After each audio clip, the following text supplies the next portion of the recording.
il s'agit de faire de l'agriculture le levier essentiel du développement économique inclusif et durable de notre pays. Le principal moteur de la croissance économique est le régulateur des équilibres macroéconomiques du pays. Désormais, l'agriculture devra mieux jouer son rôle, le rôle prépondérant dans la création d'emplois pour les jeunes et les femmes, la lutte contre l'immigration irrégulière et l'éradication progressive de la pauvreté. Mesdames, Messieurs, le Sénégal alloue, année après année, d'énormes ressources financières à la subvention des intrants agricoles. Sur les années 2020, 2021, 2022 et 2023, une enveloppe globale de 310 milliards a été allouée à l'agriculture sénégalaise. Malheureusement, il faut constater et regretter que ces importants moyens financiers n'aient pas profité aux véritables cibles. Il y a donc lieu d'opérer une rupture au niveau des mécanismes de subvention et de financement, comme aussi sur le ciblage des bénéficiaires.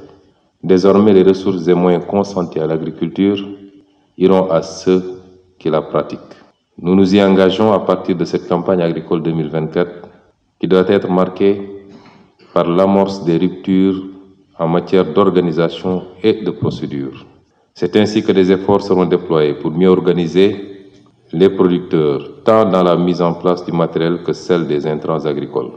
Ce nouveau dispositif organisationnel va se développer au-delà de cet hivernage à travers le processus de digitalisation du système de distribution des intrants agricoles et leur sécurisation par les forces de sécurité et de défense. Dans cette perspective, seront organisées des sessions de renforcement de capacité sur les nouveaux schémas de financement du secteur agricole.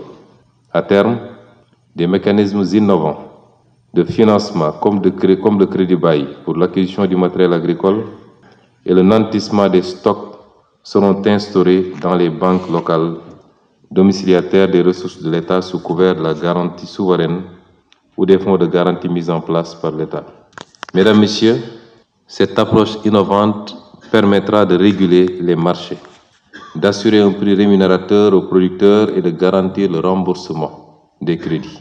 Comme corollaire à ces mesures, une approche chaîne de valeur va assurer des débouchés aux produits agricoles à travers la promotion par l'État du Sénégal de champions nationaux pour la transformation, la conservation et la commercialisation des produits agricoles. Cette forte ambition constitue sans nul doute un vaste chantier qu'il conviendra de bâtir avec l'ensemble des acteurs de manière inclusive. C'est pourquoi j'en appelle à la franche collaboration de chacun et de tous à un élan patriotique autour de cette mamelle de notre économie. Un Sénégal uni, souverain, juste et prospère, conforme à la vision du président de la République, son Excellence M. Bassirou Diomaye Diakhar Faye. Mesdames et Messieurs, j'engage M. le ministre chargé de l'Agriculture à dérouler la feuille de route pour la formulation de la doctrine de souveraineté alimentaire et à la finaliser dans les plus brefs délais avec la participation active de tous les acteurs. Le présent Conseil interministériel à la toute prochaine campagne agricole marquera l'amorce de notre déploiement vers les ruptures exigées par le peuple. L'accent devra être mis dans les échanges qui vont suivre sur les principales contraintes et les solutions envisagées pour une totale réussite de cette campagne. Sur ce, je déclare ouvert le Conseil interministériel consacré à la préparation de la campagne de production agricole 2024 et vous remercie de votre aimable attention.